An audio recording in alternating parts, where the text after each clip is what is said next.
दादा, बांगलादेशींचा प्रश्न समोर येतोय. विविध ठिकाणी नोंदी होतात जन्माच्या. हा विषय गंभीर बघला तर कशा पद्धतीने बघताय? नाही, नक्कीच विषय हा गंभीर आहे.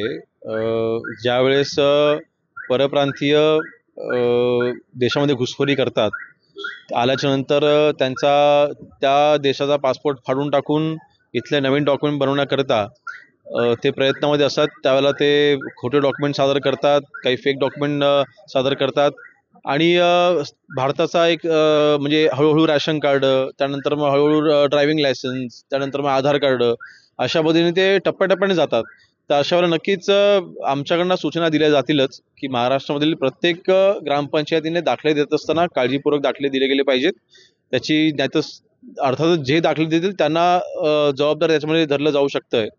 आणि शेवटी हा देशाच्या संरक्षणाचा प्रश्न आहे आणि म्हणून मला वाटतं ही काळजी सगळ्यांनी घेणं अत्यंत गरजेचं आहे आणि संबंधित विभागाला तशा सूचना देखील आम्ही देणार आहोत. दादा, लाडक्या बहिणीचा प्रश्न आहे.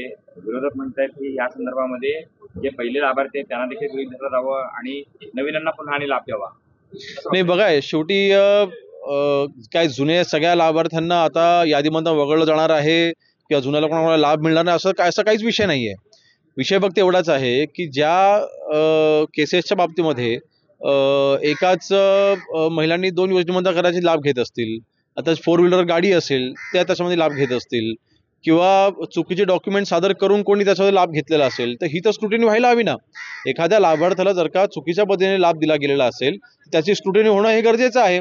तेवढंच फक्त होणार आहे. त्यामुळे कोणावरती अन्याय होणार नाही ही जबाबदारी आमची आहेच. त्यामुळे विरोधकांनी याची चिंता करू नये.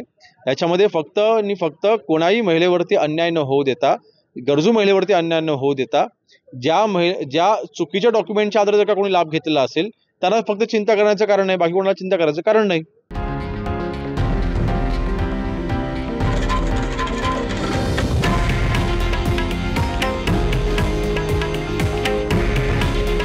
हे आहे देशातील नंबर 1 न्यूज नेटवर्क आणि आपण पाहत आहात TV9 मराठी.